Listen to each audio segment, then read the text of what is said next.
Stand by, everybody. Here we go with today's episode of Blue and White. Hello everyone, Rituro here with another episode of Blue and White, my video review, video diary, let's play of Football Manager 2014, specifically with the Vancouver Whitecaps in Major League Soccer.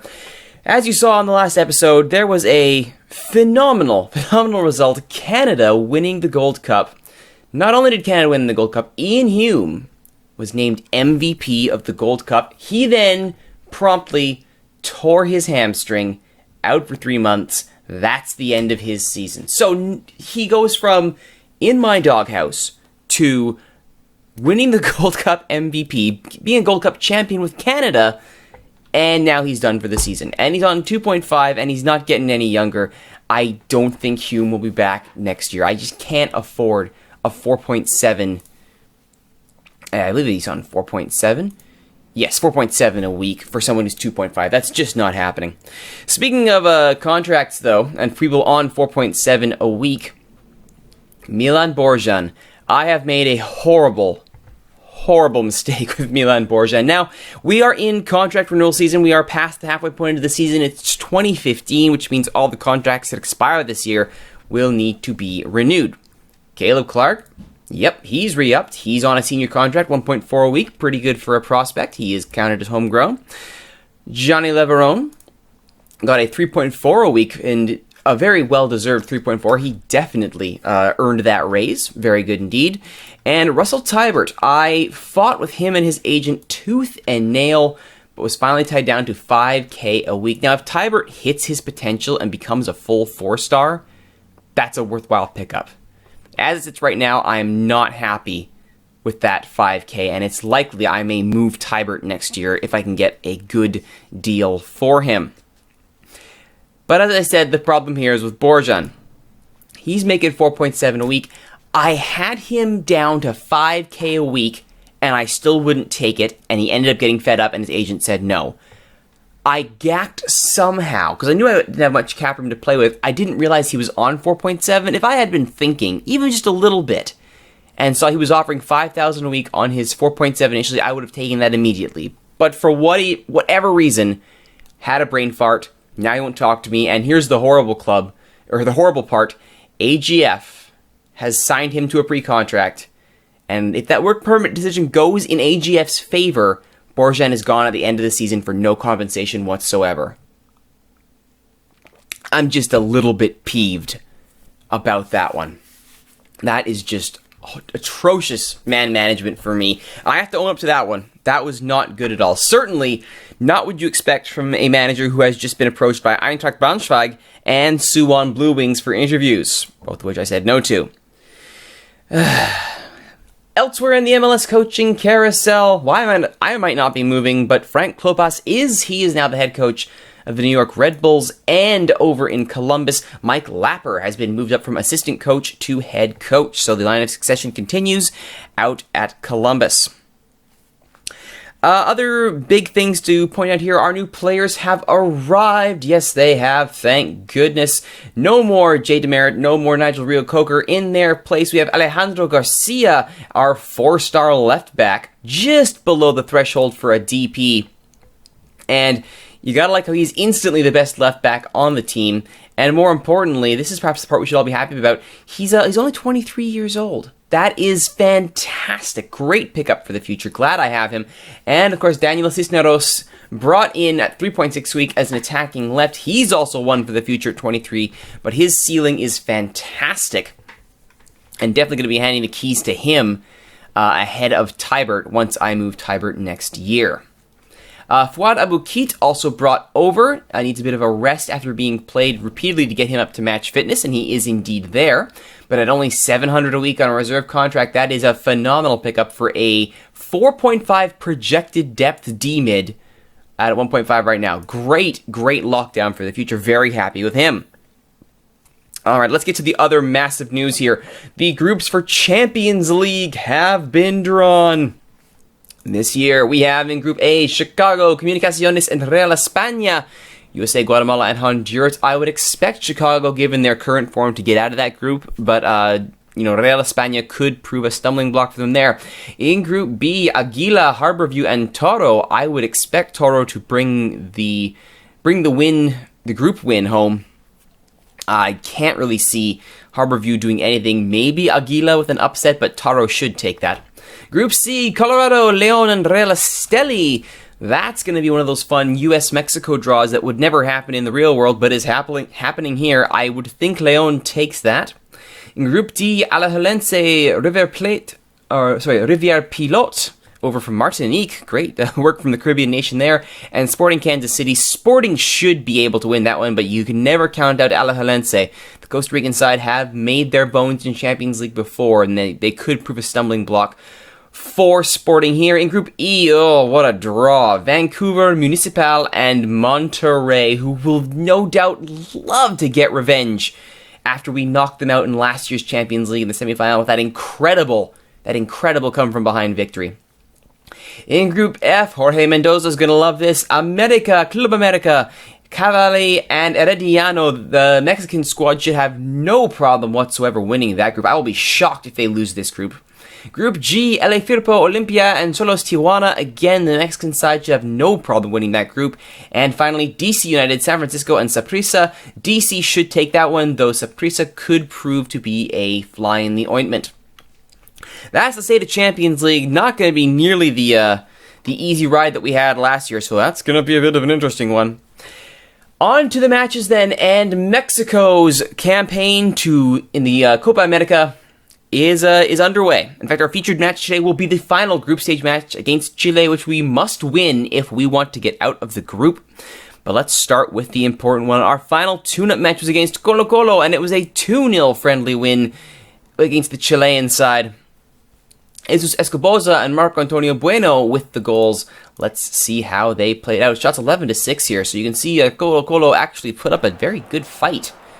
Unlike the previous two matches, which were definitely a bit of a stomping ground. Fitness was indeed beginning to take a toll on the side, and currently is taking a toll on the side in group play. We'll get to that in just a moment. Starting off here with Astorga on the goal kick, trying to get past his man in midfield, but Zamora is having absolutely none of that. Force go back to Coroca. Isla. Astorga. Briseño does very well to snuff that out. Godinez looks long, finds Bueno. Bueno opts to keep the ball himself, has options on both sides of the park, still going is Bueno. Inside to Hernandez to Dam, Jurgen Dam chips it forward, and Escoboza pounces on the deflected ball, and it's 1-0 U23s. El Tri would not be done in the first half, though. Off the throw-in, Zamora carrying a knock, which has hampered his campaign very severely. Hernandez gets the ball to Bueno. 1-on-4, chips it forward to Morales. Morales gets past his man, sets Bueno back up, takes a touch, past the keeper. He's not going to miss from that range. 2-0 Mexico, and that's the way it ended. Good result there for the U23s. They get their 11-6 shots advantage. 5 on target, 3 clear-cut chances. So they did concede a clear-cut chance against the Chilean side. That is hopefully the last we will see of that. 1 second here. I'm just going to turn off my friends list here. We don't want that interrupting us in the middle of the broadcast. Alrighty, let's get to the next match then. While this was happening, mind you, Vancouver was playing, and we played against Colorado. A 2-0 win at home. Darren Maddox and Tiernan Hart with the goals in the second half. Good showing here. 13-6 shots advantage, 6 on target. Colorado played a very foul-happy game, and thankfully, they were punished with a 2-0 defeat. Only 1 yellow, though. Vicente Sanchez picking up an early booking. We'll take a look at the goals here.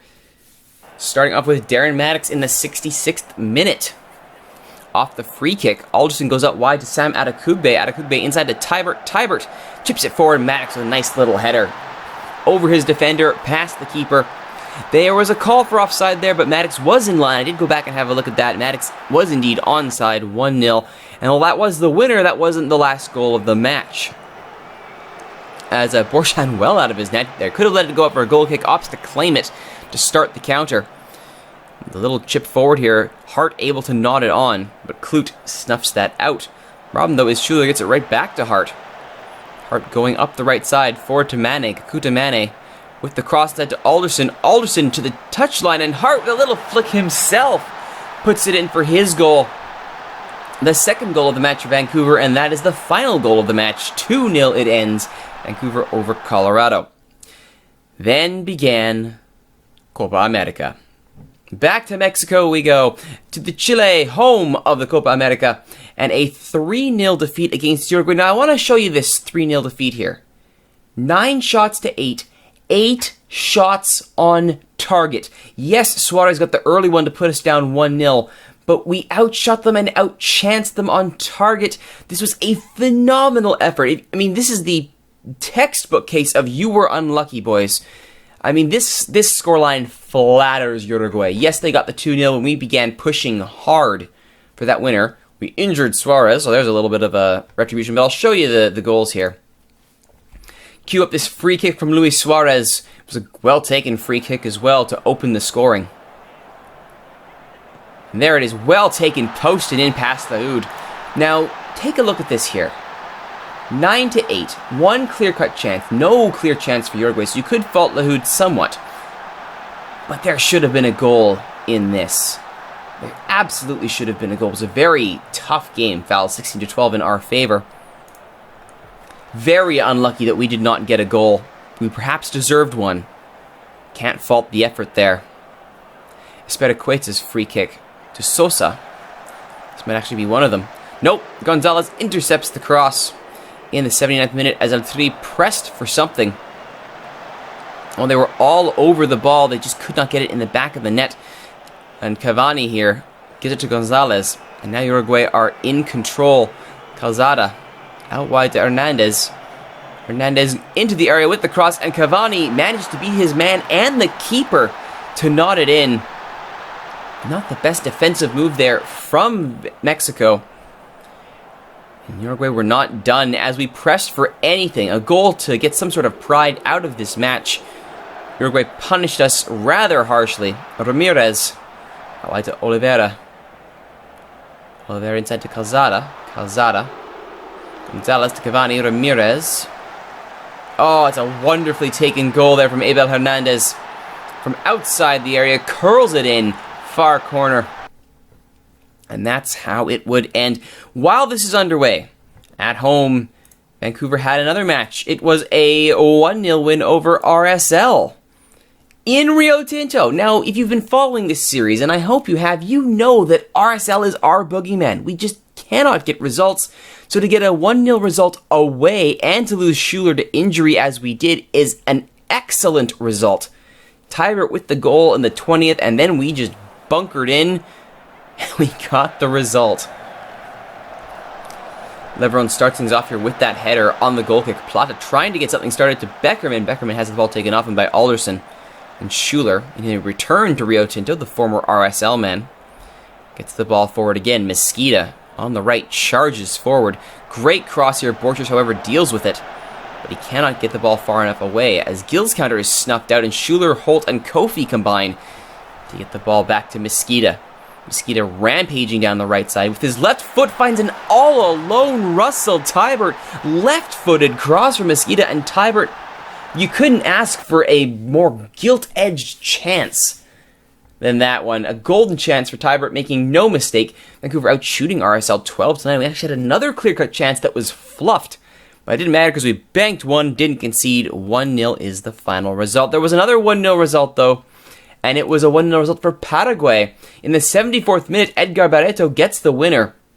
And again, I have to like the effort we're putting forward here. 7-10, we were outshot, but we were even 3-3 on target.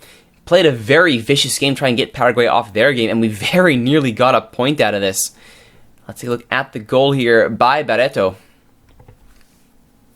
So only conceding 2 goals per match here on average. It's a great showing, and puts us in a decent position to try and get out of this group. We need a win against the hosts Chile, though, and that's going to be a very, very tall order. Cáceres here for Paraguay in the rain.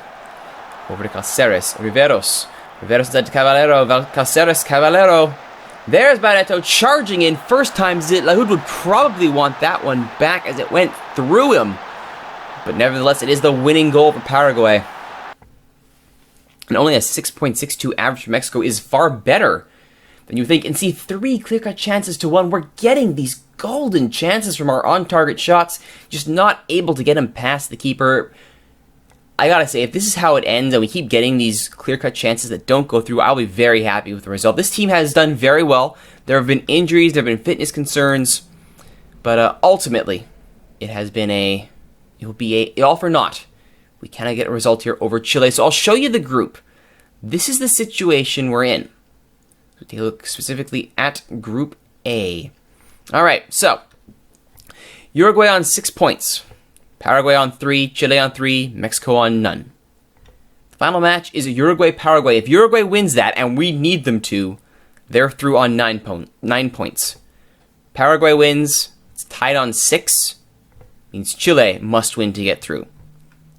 Now, here's the scenario we need. We need Uruguay to defeat Paraguay, and we need them to defeat them soundly. 2 goals would be great. If they can beat them by 2, puts them on a -2 goal differential, makes our job even easier.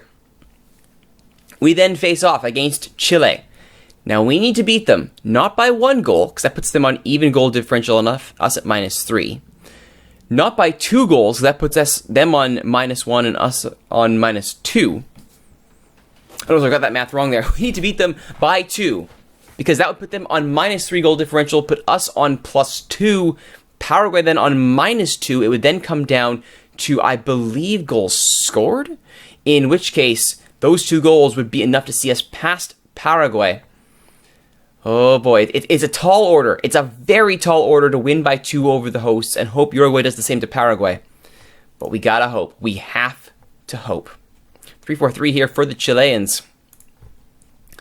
And unfortunately, we have lost Zamora to injury still. We have lost Sanchez to suspension, which is not good. So with the players dwindling, we have opted with the 4-4-2 diamond. We've gone with the 4-2-3-1 up until this point. We just don't have the horses to keep it going. So this will be interesting. Sosa is very much needing a rest. Campos is finally back from his injury, and he will start this match. Thank goodness, because I don't think Sosa would be able to last another one. I might bring him on for the half, but that's about it. Alright, here we go. A draw might be good for our pride, but we want to get a win here. We want to get this win. We want to go to the next round.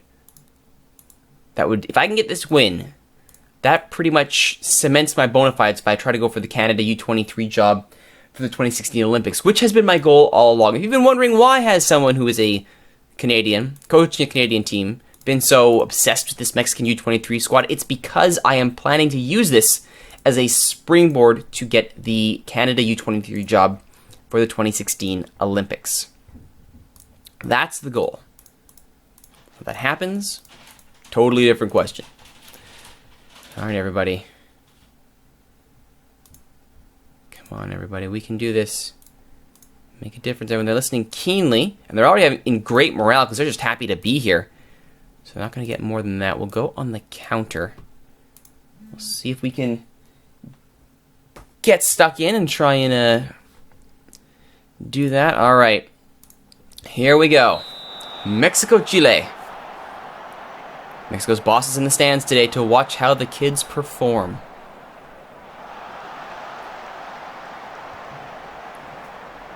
This ball there from Bueno. Ugh, a yellow already to Pedro Hernandez. Not helping. Flores gets a talking to. Alright. Chile already on 2 shots. Diaz. The long free kick nearly pays off, but it's out for a corner instead. At that point, it is headed away. Now, Spetacueta from Mexico. Could he make something out of this? No.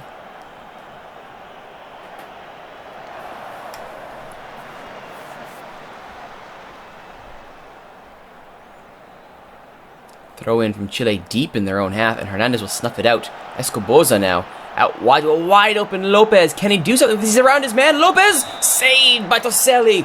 Oh, Lopez. That would have been brilliant. Spediqueta's corner. Not going to find anybody. You can see what I mean. They are getting their chances. They're getting these great chances. Just not able to beat the keepers. Bueno will try to get on the end of that and will not. Campos launches it forward. Not going anywhere. And Vargas combining here, but Alvarez up to the task. Mena, save by Layud! Great job by Layud to get down and save that one. And the rebound is put out. Oh, Hernandez is getting knocked pretty badly. I'll have to bring him off at the half too. Godinez looking for help here on the counter. Doesn't get it. Mena will get it to Vargas. Inside, Castillo saved! Layud is doing everything he can to keep his side in this match. Good job from the youngster. I think we have to go for it now. We have to make this into a track meet. Diaz's free kick wide. Oh, no. No, no, no, no, no, no, no, no, no, no, no. Not good.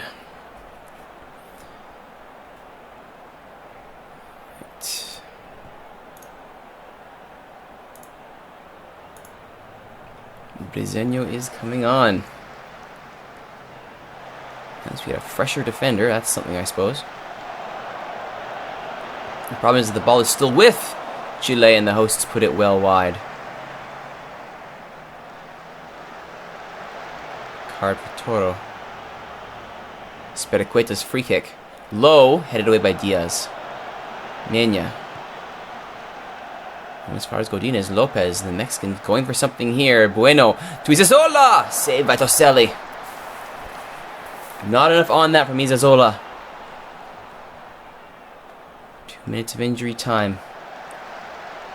And Diaz gets himself a yellow card.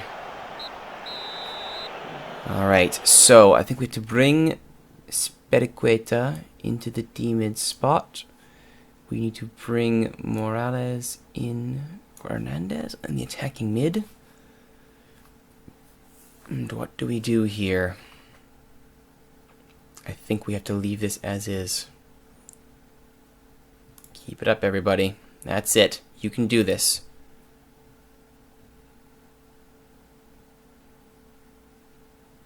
We're going to have to look for overlap.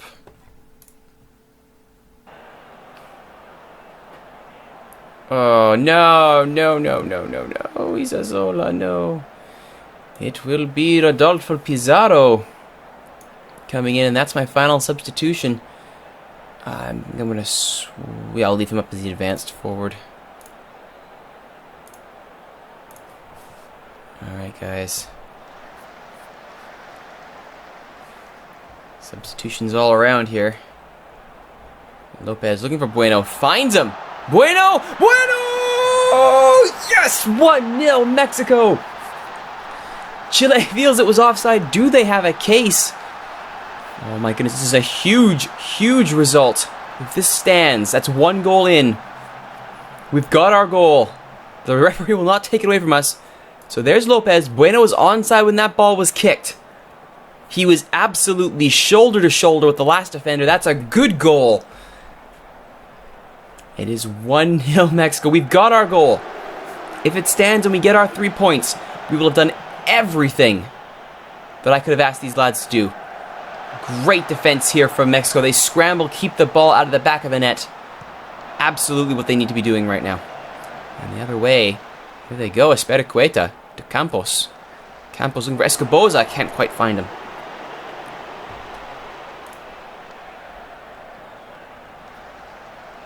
Fierro. Castro.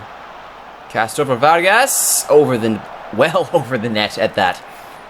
Okay, let's take a look here. Who's playing well for them? Nobody, really.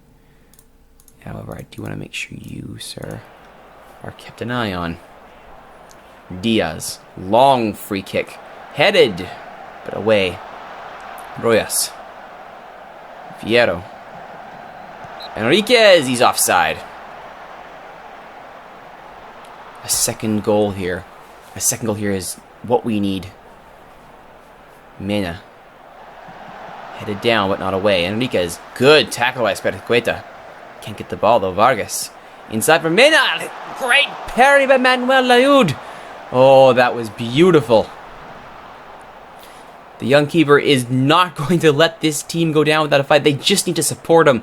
A goal to support this young keeper's fantastic work would be excellent. Oh no, Bueno has to come off. Not good. So we're going to be down to 10. That's not what I wanted to see. Not what I wanted to see at all. But we have to keep pressing. 1-0 isn't enough to get us past Chile. They have the advantage in goal differential. We need a second goal. Can we get it? A 1-0 result is still a fantastic result, but it's not going to be enough. Briseño. Escoboza to Pizarro. Morales now. It's not... I was about to say, is there something there? There will not be. Vargas. Enriquez over the bar, but he was offside anyway. 85th minute. Mexico is pushing. 4 minutes of stoppage time. A late goal here would be legendary. And Laud will grab it. Can he start a counter? He cannot yet. Toselli is actually knocked for the Chileans, and that's going to be it. Mexico get their win. They will leave with their pride intact. It will not be enough to advance, though. What a great result. 3-0 is not quite enough, and it wouldn't have mattered anyway because Paraguay and Uruguay draw 2-2. So it wouldn't have mattered in the slightest, but I am very, very happy with that result. 1-0 means we get our goal, we get our win, and the funny part is apparently Uruguay collapsed to allow Paraguay to get those two. It was very nearly there. Can you believe that if we got one more goal, that would be the 2-0 to pass Chile. Uruguay doesn't collapse. That's the 2-0 to let us in. That was still very well done. That's right. I've left my role as the U23's head coach, but that is fantastic. I will reject those. No need to change. And Klute has a double hernia. That's unfortunate. Still, very, very happy with that result. I'm very happy with how that went. Hopefully you were too, because now we can focus on the titular blue and white. Next time on Blue and White, back to our playoff chase of the Vancouver Whitecaps. Hopefully you like what you've seen with this episode. If you'd like to see more, be sure to follow me on Twitch, twitch.tv/Rituro. You can also subscribe to me on YouTube, youtube.ca/SteelSwords, and of course on Twitter @ThatRituroGuy. Once again, my name is Rituro. Thank you all for watching. We'll see you next time.